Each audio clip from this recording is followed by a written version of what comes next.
Hello, everyone, and welcome to my webinar, Stop Gaining and Losing the Same 5 to 20 Pounds. I know that so many of you struggle with this. I hear it all the time in my DMs, talking with people. I know it's something that so many people struggle with and can't figure out. And so that's why I wanted to create this webinar all about why that's happening and what you can do to get out of that cycle. So many of us try a diet, it's successful for a little while, we lose those 5 to 20, maybe even 30 or 40 or more pounds, but then it always comes back. Maybe it takes a couple months, a couple years even, but it always comes back. So how do we get out of that cycle? How do we finally just get to a place where we are healthy forever? We're not cycling through, our weight isn't yo-yoing up and down, and we don't have to be in this constant state of restriction, which often leads to binging. So we're going to dive into it. I'm so excited for you guys to be here. Make sure to watch until the end because I do have a special little surprise for you guys. So let's get into it.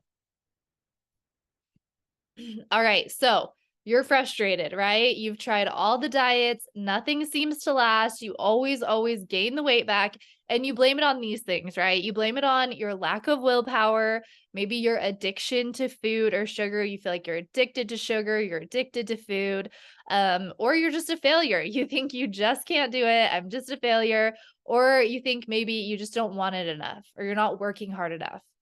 What do all these things have in common, right? All of these things have yourself as the common factor. You're blaming yourself instead of blaming the program or the diet, when in fact, it actually is the diet that's failing, not you. We're going to dive more into this, but it is a fact, a proven fact, that dieting is the biggest predictor of future weight gain. Think about that. Like, really hear that again. Dieting is the biggest predictor of future weight gain.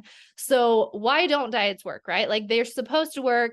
You see people lose weight on diets. Like, it doesn't make sense. Why don't diets work? So I won't get too much into the research because I know not everyone loves it as much as I do. I'm kind of a research nerd when it comes to nutrition, but I do want to touch on it just so you understand where I'm getting this information from, and that it is really factual and evidence-based. So, like I said, research shows us that diets don't work. A UCLA professor, they did an analysis at UCLA of 31 different studies examining dieting. So this wasn't just one study. They actually did a meta-analysis of 31 different studies.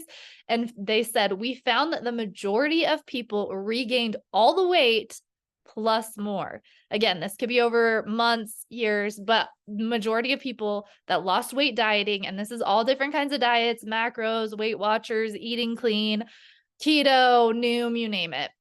Sustained weight loss was found in only a very small minority of participants, while complete regain was found in the majority. Diets do not lead to sustained weight loss or health benefits for the majority of people. We'll get into this a little bit more later on, but we often associate weight loss with being healthier when that is in fact not the case at all. And I'm going to get into detail about why that is, but I want you to understand that. So again, like I said, studies indicate that dieting is actually a consistent predictor of future weight gain. And I'm going to talk about why that happens, but it really sets our bodies up to regain the weight. So this is a cycle that we stay stuck in, and it's not our fault. It's the fact that diets are set up to fail. Up to 2/3 of people regain more weight than they lost. So, people over time end up gaining weight. Maybe you start a diet, you lose 10 pounds, then you gain 15 back. Then you start a new diet, you gain those, or you lose those 15 pounds, but then you gain 20 back, right? And a few years down the road, you're 20 pounds heavier than when you started out. And you can't figure out what's wrong, but it's a fact that you're in this constant diet cycle and what it's doing to your body, which is what I want to talk about next. So, what does dieting actually do? So, biologically, dieting leads to so many problems in our bodies.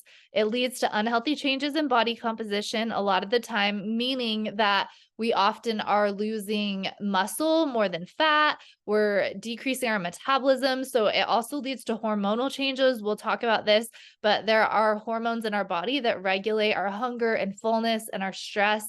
And when we diet, it actually messes up those hormones to make us hungrier and hold on to weight. It also reduces our bone density. It can have some severe effects on menstrual disturbances, and it lowers our resting energy expenditure, aka our metabolism. So, dieting decreases our metabolism, unhealthy body composition changes, hormone changes that then set us up to regain weight, as well as it sets us up for diet or for overeating and binging. And I'm going to talk about kind of the psychology behind that. So how it works against us. Again, I'm going to just kind of talk about a study really quick. So the study stated that I'm referring to here that despite relative preservation of FFM, which is fat-free mass, so muscle, right? Despite relative preservation of muscle, exercise did not prevent dramatic slowing of resting metabolism out of proportion to weight loss. This metabolic adaptation may persist during weight maintenance and predispose to weight gain. So what does that mean, right? It's like a lot of big researchy words, aka dieting decreases your metabolism even if you are maintaining your muscle mass through working out, making it harder and harder and harder to lose weight. Your body goes into this starvation or this conservation mode, and it's much harder to lose weight in the future, even if you're exercising consistently. Our bodies are meant to keep us alive. They don't know that we're dieting, right? They just know that they're not getting enough calories. So they go into this conservation mode. They start hanging on to every calorie they can. They start changing our hormones to tell us you're hungry, eat more. And that is just a little insight into why it actually ends up leading to weight gain in the end. I always say diets work until they don't, which is so true, right? Diets work until they stop working and you regain all the weight back, and then you just start the process over again. So what now, right? What now? If you're sitting here thinking like, well, I've dieted my whole life, like I'm in trouble. What am I going to do?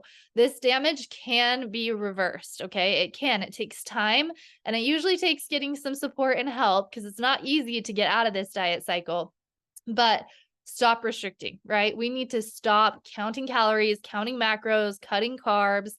We need to stop being in that diet mindset and learn how to eat intuitively and fuel our body. We need to incorporate strength training if possible. I always start with people where they are. Maybe that means just starting walking if you're totally not in an exercise routine, but ideally getting some strength training and eventually is where we want to be.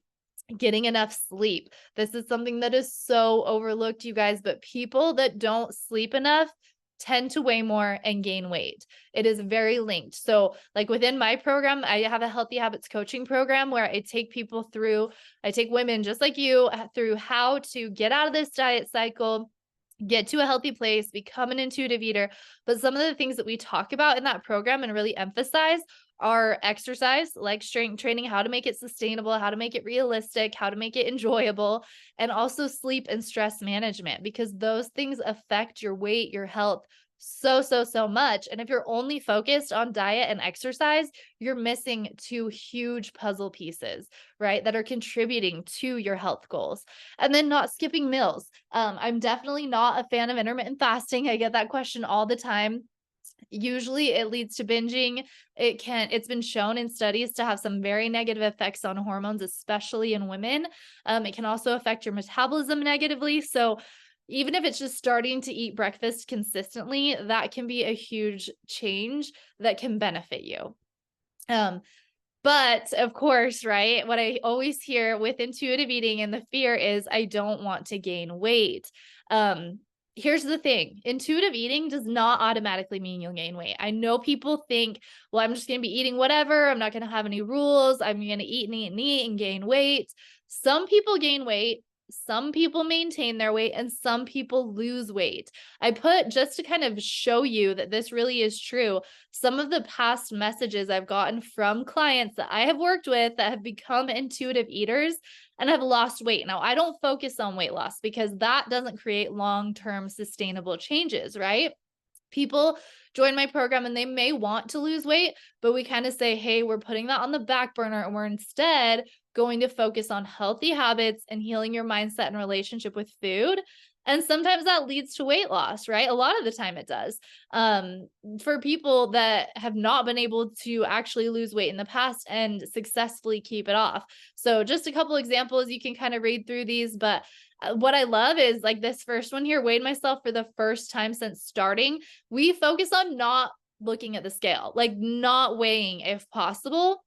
So when I hear people saying, I haven't weighed since starting the program, but I thought I looked different and I'm down 20 pounds, like that's such a win to me that they weren't so focused on the scale that they were then able to focus on habits and, becoming an intuitive eater, not binging anymore, listening to their body, creating a healthy exercise and sleep and stress management routine. Another person, I'm down about 15 pounds. It's amazing how small mindset changes have made such a huge impact. Another person said, I feel like I've lost weight. My clothes are loose. My body feels different. I don't even care to see what I weigh. I just know I feel better. Those are the wins to me that just blow my mind. Like, I don't even care, right? I don't care what the scale says. I just know I feel better. Um, And then this last one, I assume I have in the last 6 months lost about 20 pounds.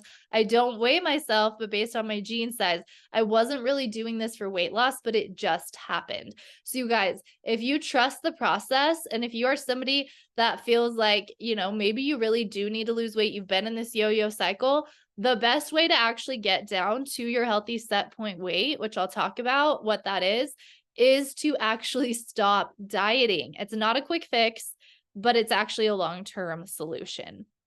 So set point weight, like I said, I'm going to talk a little bit more about this if this is a new concept to you. So research shows us that our bodies actually have a natural weight, or what we call a set point weight, that it will always try to return to regardless of what we eat and how much we exercise. So this is one of the reasons why most people regain the weight loss from dieting, because you can only do so much. Your body will always fight you to get back to where it wants to be. Usually it's a range of about 10 to 20 pounds. It's not one specific number. Your set point weight's not going to be like 154, right? It's going to be maybe like 140 to 160, somewhere in there, but your body is comfortable at that point, whatever it is for you. And it's always going to fight to get back there. You can diet, you can restrict, you can exercise, and you may get below that, but your body will always fight to get back to that point, and it will actually overcompensate. So when you start to regain weight, it'll actually go above your set point because it doesn't know the next time that it's going to be restricted, right? What is your set point weight determined by? Genetics is a huge, huge, huge one. Unfortunately, we cannot change our genetics. So some people are going to have a lower set point weight. Some people are going to have a higher set point weight. It's kind of like being predisposed to diabetes or heart disease, right? We can do things to be as healthy as possible, but we always have those genetics that kind of overpower. It's also, affected by environment, and then dieting is a huge one. So when you diet, you actually increase your set point weight because, like I said, your body is kind of trying to compensate, and it will slowly increase that weight that it wants to feel comfortable at in order to prepare for the next time that it's going to be restricted. So in order to get your set point weight back down, you really have to let go of that dieting, let go of that restriction, and again, learn to fuel your body and eat intuitively. It does change over your lifetime. Usually our set point weight does tend to increase a bit as we age and our metabolism slows down.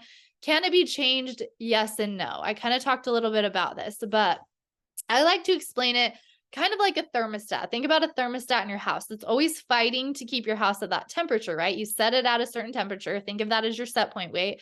If the temperature is above or below that, it's always going to be fighting to get back there, right? So your set point weight range works the same way. Your body doesn't want to be below it, but it also doesn't want to be above it. And that's one of the things I always hear people, like I said before, right, are like, well, I'm worried that I'm just with intuitive eating, I'm just going to eat and eat and eat and gain weight forever. Number one, you don't eat and eat forever. You actually most of my clients end up eating less. They're not overeating. They're not binging. They're having less cravings, but your body is going to naturally maintain that weight range. It doesn't want to be above it. It wants to be in that sweet spot. And like I said before, dieting can cause you to go above that set point weight when the diet ends by overcompensating. And I wanted to note here a really good example of this. I don't know if you've heard of this study before, but there was a study called the Minnesota Starvation Experiment many years ago. I'm not going to dive too much into it. It's a very interesting study, but essentially they put these men, it was done on men, but they put them on a restrictive diet similar to many fad diets did. It was actually around 1600 calories, which is more than a lot of us are eating, right? Unfortunately, there are so many diets out there now that are like 1200, 1400 calories. So they cut these men from about 3000 to about 1600 calories a day, and they found that some of them overshot their pre-starvation weight, aka their set point weight, when they came off the dieting phase. So they lost all this weight on this diet, right? And then they put them back to like a normal eating schedule. And most of these people, most of these men overshot their initial set point weight by 145%. Their body, again, was overcompensating, saying, I didn't like that. I didn't like not getting enough calories. I'm going to overcompensate, make sure I have extra fuel because I don't know if that's going to happen again. Now, the good thing for us, if we're somebody who's been dieting a lot and maybe has done this to our body, is that over time their weights did settle back within 5% of their pre-starvation weight. So eventually, once they were eating normally, essentially intuitively eating again, getting enough calories, not dieting, not restricting, their bodies did say, okay, I'm safe, and settled back into that healthy set point weight. But if they had been dieting, they would have just kept losing, gaining, right? And continuing that yo-yo cycle. So people always want to know, right? What is my set point weight? How do I find it? And unfortunately, we have so many calculations. As a dietitian, I know this. I've calculated ideal body weights and BMIs when I was working as a clinical dietitian for many years. With set point weight, there's really no way to calculate it. What it does is it just takes time to figure out. You have to really eat intuitively, not be dieting, not be restricting, and just really focusing on healthy habits, right? Adding nutrition by addition. So getting protein, getting fiber, getting like water, hydration, getting into a healthy exercise routine, managing your stress, getting enough sleep. I know it sounds overwhelming, but we make it really easy when you have that guidance and support, and creating healthy habits and really changing your mindset around food. And then all of a sudden, your weight is effortless to maintain. It just maintains itself. You really have to stop focusing on the scale. I know for me, for years, I restricted, you guys may or may not know this about me, but I did have an eating disorder in college, severely restricted my eating, was very underweight. And it took me a long time to recover, but after getting help, support through a dietitian and a therapist, I am now an intuitive eater all the way, and my weight just maintains itself. I don't really weigh myself often. I kind of know generally what I weigh just from maybe going to the doctor or things like that. I went through IVF and I did have to weigh myself for that for certain things, but so I kind of know generally what I weigh, but my weight will fluctuate, maybe 5-ish pounds, but it just maintains itself. I don't track. I have no idea how many calories I eat in a day, no idea how many carbs. I don't track protein. I just know I try to get it in with most of my meals and snacks. It is effortless to maintain my weight, and that can happen for you too. You just have to learn how to get there.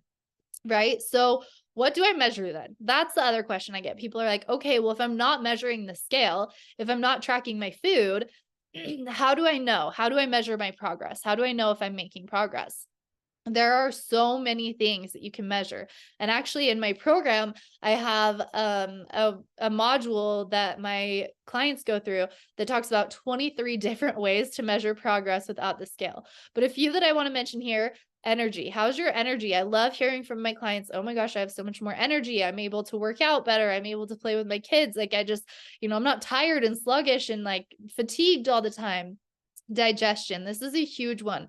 So many digestion issues actually come from stress and anxiety and guilt around food. So I have people who come to me thinking that they have a gluten sensitivity or a dairy sensitivity or some kind of IBS. And while those things are real and they do happen sometimes, oftentimes we find that once we take the guilt and the stress and the anxiety out of eating, their digestion all of a sudden is so much better. It's crazy how much stress and stress around food affects our digestion. So they're noticing their digestion is so much better. Mindset, one of my absolute favorites. No more guilt, no more food obsession, not thinking about food 24/7. I had a client come to me and she was like, I can't even tell you how amazing it feels to not be constantly thinking about food. Because once it's no longer something that you're trying to control, all of a sudden you're not obsessed with it. You're not thinking about it all the time. You're not like trying to plan out every single meal and what can I eat and what can I eat.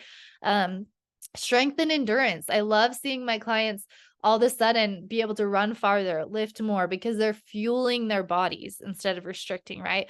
The confidence that they gain in their body, even if they don't lose weight. So, like I said, some people lose weight, some don't, but the confidence, I always see it go up. And it's amazing to see that. Habits. What are your habits actually doing? Are you binging less? Are you listening to your hunger and fullness? Like, are you getting enough sleep? Are you finding ways to manage your stress and delegate and create time for self-care, right? And just enjoying life more. There are so many ways to measure progress that have absolutely nothing to do with the scale or anything based on numbers like that, right? No tracking food, none of that. It's amazing. Here are a few examples. I know there's a lot on this page, so you can kind of come back to it if you want. I'm just going to touch on a few of these, but these are examples of messages I've gotten from clients about what they're measuring, right? So this first one in the top left, I love this. She says, I had more time to think about all the other things in life this week rather than spending time and energy feeling shame over what I ate or didn't eat. It feels so much, or it feels so good to have that space in my brain more available. So able to think about other things, not feeling guilt or stressing about what you eat or didn't eat, right? Another one is the clothes. I love hearing people, like I talked about, find that confidence. That top middle one, bought new clothes that I never would wear before and feel good about myself. I'm wearing tank tops and shorts that show my legs. So before she came to me, she was like, I'm too embarrassed. Like I just wear loose, baggy clothes. I don't want anyone to see my body. And I think this was even like before any weight loss or anything. And she was like, I'm feeling confident in my body and able to wear things that I didn't before. I just love hearing that. And this bottom right one, the black one down here, haven't been binging either. Yay, I have more fun foods in the house than ever and I'm able to control myself. What? So I can't tell you how often I hear this. People are like, I could show you a million messages I have of people that were binging, couldn't keep their favorite foods in the house. And all of a sudden they're like, I can buy the Oreos. I can buy the carton of ice cream. I forgot it was even there, right? I'm not binging on it anymore. So again, I'm not going to go through all these because there's a lot there, but living and eating with balance, not having stress around food, freedom from hating your body. I have to touch on this middle one because this is one of my favorites. This center one here. She sent me a message and said, Andy, this song came on today and I couldn't stop crying as I listened and remembered all I've overcome since working with you. Thank you for teaching me freedom. I am free from hatred for myself and my body image. That's one of the best things I could ever hear. This whole process is about getting healthy, but it's also about finding confidence and learning to love your body at every stage, no matter what it looks like, right? I can guarantee you that losing weight will not give you a better body image. What will give you a better body image is learning to heal your mind and your relationship with food and your relationship with yourself, how you feel about yourself. So I just love seeing these. If you want to look at like more wins from my clients, I have hundreds of them on my Instagram highlights. You can always go there and look at those at dietitian.andy. But so another thing, like I said, I'm going to take a drink really quick. So sorry for the pause. It's a lot of talking. Okay. So like I said before, people always ask, will I just eat and eat forever? Right? The answer is no. Allowing yourself permission to eat any food at any time, which sounds so scary. I get it. I know. I felt the same way. Actually decreases binging, overeating, and cravings. So we tend to have this Last Supper syndrome, which is what kind of keeps us stuck in the binge restriction cycle. Right. So maybe we're feeling a lot of shame. We'll start here at the top. we're feeling a lot of shame. We've been eating quote unquote poorly lately, eating too many bad foods, and we're feeling like we have to get control of our food and our body at any cost. So we start a diet, we start restricting, we're going to start counting macros or eating clean or doing Weight Watchers or whatever it is, right? We're limiting how much or what we eat, dieting, detoxing, calorie counting. It's going great. We're losing weight. We're feeling good. But all of a sudden, we notice we're having these intense cravings. We're constantly thinking about food, especially those off limits foods, the Snickers, the Oreos, the chocolate chip cookies, the ice cream, whatever, right? The pizza. And eventually we just can't handle it anymore. We're craving those foods so much. We miss eating them. And we are like, okay, I'm just gonna have a little. I'll have like one piece of pizza or one cookie, but it tastes so good. And we feel guilty. We know we've messed up. So we're like, okay, I'm just gonna eat the rest of it. I'm gonna eat the entire package of Oreos tonight. I'll start over tomorrow. I'll be good tomorrow. Right. And we give into those cravings and just feel totally out of control. And then we feel bad and we're like, okay, I have to be good again. I have to really do this. And we start back into that cycle. Um, Again, I want to just show you how this really is not just me saying this, but this really does work. So a couple of messages from clients. Had this first client said, I can't remember the last time I binged. She was binging regularly. And she's like, I literally don't even remember the last time I binged. This second message I really like because it came from a client who was tracking macros, which I did for years. And I know a lot of people think that's like the best way to stay in control of food and, meet those goals, but it actually becomes so obsessive and disordered and tends to create these binging episodes. So she sent me a message and she said, it's so funny, or it's also funny because when I track calories and macros, even if I wasn't hungry by the end of the day, I'd stuff my face with food because those calories were worth so much to me and I didn't want to waste any. Now that I'm not tracking, I'm noticing that if I'm not hungry, especially on days I don't go to the gym, I don't feel the need to eat after I'm already satisfied with dinner. I really thought if I didn't track, I'd be binging just because I can. But what she found was the opposite. She wasn't binging. Before, if she had any extra calories in her macro goals, she would eat just because she's like, well, I can't waste those, right? But when she stopped tracking, she was actually able to listen to her hunger and be like, you know what? I'm actually not hungry for more, even if I can have it, quote unquote, have it in my diet, right? So, kind of explaining it another way, this is the same idea, but starting a diet, under eating on the diet, and not eating certain foods or enough calories, biological need for food increases, right? Your body's saying, give me food. It's decreasing your metabolism. It's messing up your hormones. Binging usually occurs. You feel like a failure. You tell yourself, I'll start over tomorrow, and you do. And then again, you just stay stuck in that cycle. So, couple client examples, again, just to kind of bring this home. When you actually are able to eat intuitively and listen to your body, you start craving foods that you never thought you'd crave. I remember I had a client one time send me a message saying, I was craving kale last night. Like, who am I? I've never craved kale in my life. This top left comment here, somebody messaged me and said, currently grocery shopping and picked up tons of veggies because I've been craving veggies. That feels like a big shift for me because once you put all foods on an even playing field and you realize that morally cookies are the same as broccoli, obviously nutritionally they're not, and we understand that. But when you realize there aren't good and bad foods, you start to crave all foods the same. Sometimes cookies sound good, but literally sometimes veggies sound good. This actually happens. Another client here on the left said, have had little to no sugar cravings this week. I did have cake though, and felt satisfied and happy with just one piece. The food noise has mostly disappeared. Another person said, I bought 2 cookies but haven't eaten them yet. What? Because she used to be like, I ate them like as soon as I got home or in the car on the way home. Just so crazy. And then this top right one, kind of another, I like thought about macro tracking. She said, I just wanted to share with you. I thought it sounded so crazy to stop tracking my calories and macros. I was sure I would just go off the rails. It turns out that tracking everything was making me incredibly anxious and neurotic about food, and it was making everything worse. Last night I had a quesadilla with flour and a tortilla, or a flour tortilla and sour cream, ate most of it, but stopped when I was full and took the rest home. This is a small thing, but kind of unbelievable to me. So once you're able to let yourself listen to your body, eat all the foods without guilt. You find this very natural balance. And I see this over and over and over, even with people that were like telling me at the beginning, this won't work for me. I had a client one time come to me and she's like, this is my Hail Mary. This is my last ditch effort working with you. I don't even think it's going to work, but I've tried everything else. And she is still to this day doing amazing. And she was one of the very first clients I ever worked with. Um, so is intuitive eating actually going to work for me, right? What if you've tried every diet and nothing has worked and you're like, I don't want to waste money and time and effort on something that's just going to fail again?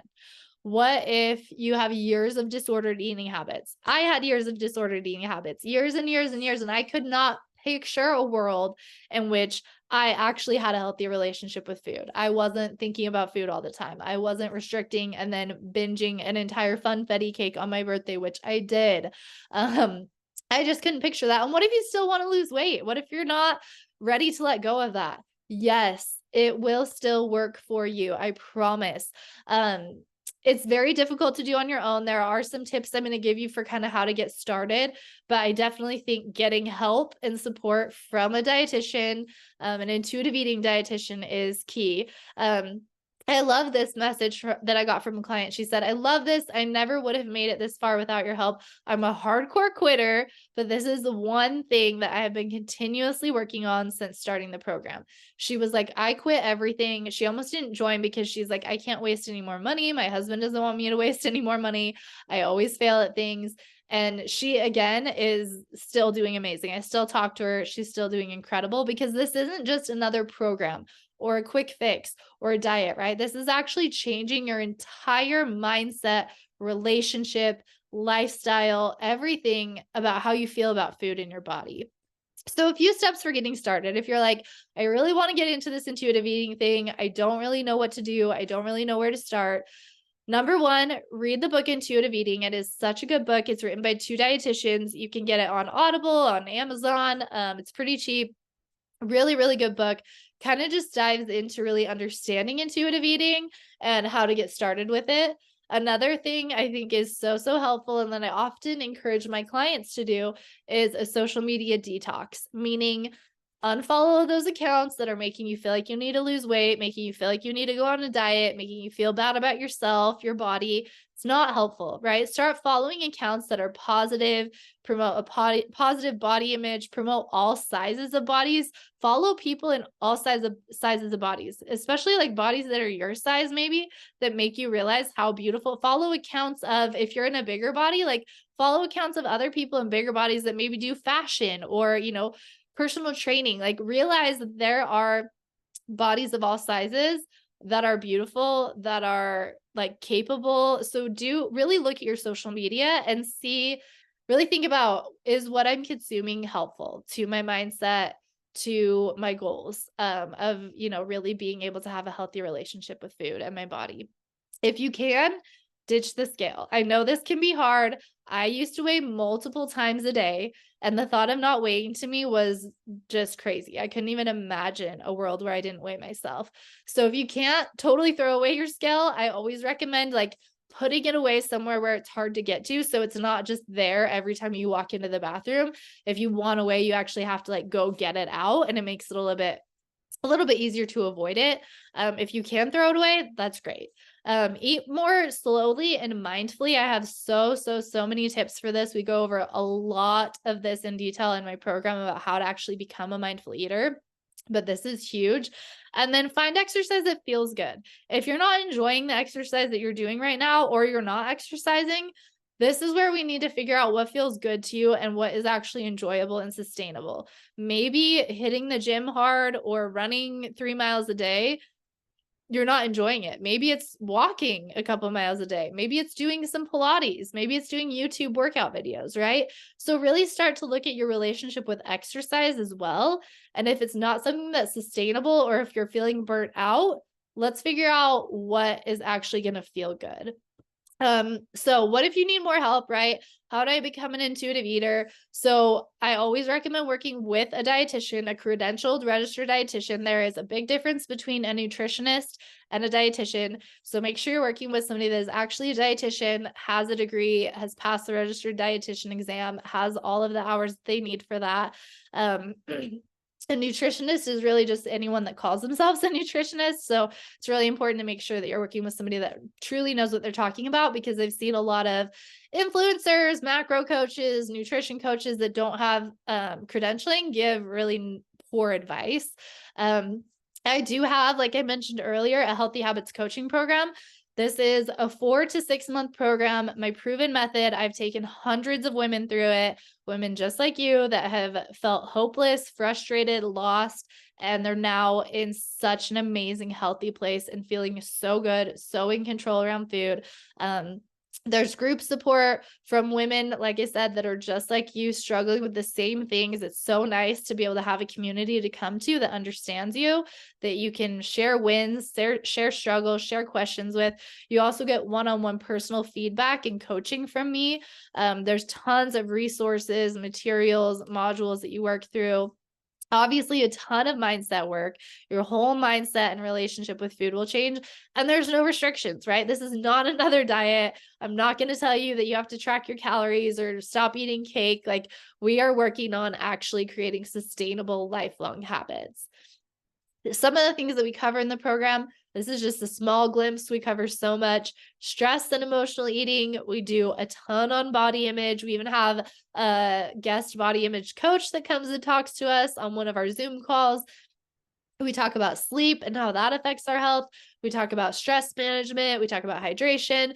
And then we have a ton on gentle nutrition, where we talk about how do you get more veggies and protein and balanced meals and actually make it easy and sustainable, and make healthy eating something that doesn't feel hard and doesn't feel restrictive, but is still very nutritious and giving your body what it needs, right? So one last thing I want to talk about, does this really work? A few examples, like I said, of what some of my past clients have said. I feel so much mentally better. I'm so much happier, and I enjoy eating healthy and doing it for me. I feel like I'm eating the healthiest I ever have. You guys, she said this, not being on a diet, not restricting. She said, I feel like I'm eating the healthiest I ever have. So much balance. Best money ever spent. Lost 5 pounds without counting calories or restricting anything. So a few more. I love the program. Dental nutrition content was gold. I feel like I'm in a completely different place than I was 3 months ago. My program used to be 3 months. It's now 4 to 6. So that's why you're seeing 3 months here. But our 3 months were the best 3 months ever in terms of turning my health around. And then this last one, I could go on and on about all the things I'm overcoming, and I owe it all to you. I feel like a normal person again, like I'm getting my life back. You're changing my life, Andy. I only regret not starting this program sooner. This is why I do this, you guys, because I've been where you are. I've been in that place of hopelessness and frustration, and I've seen how much healing my relationship with food has changed my entire life. And so being able to help other women do that is absolutely incredible to me. I absolutely love it. So if you want to be in the same place as all these other women, you can be, I promise. I will email you a link. Since you've purchased this masterclass, I will be emailing you a link within the next day or two, the next 24 to 48 hours, to sign up for this program if you want to. And it's going to have a special discount coded there that will be good for 24 hours.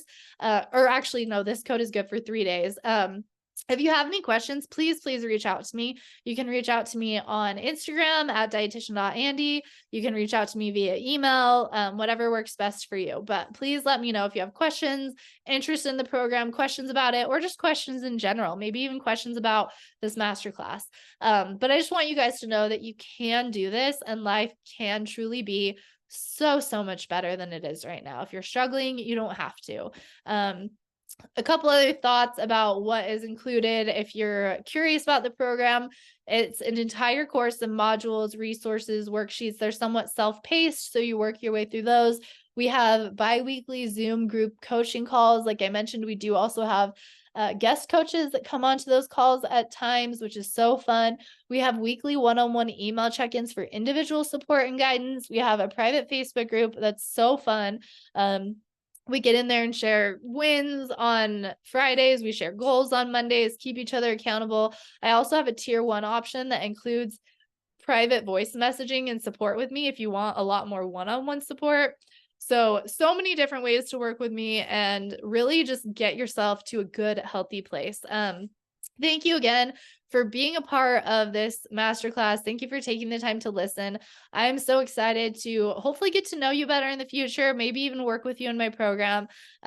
So I hope that this was helpful, and I cannot wait to hear more from you in the future.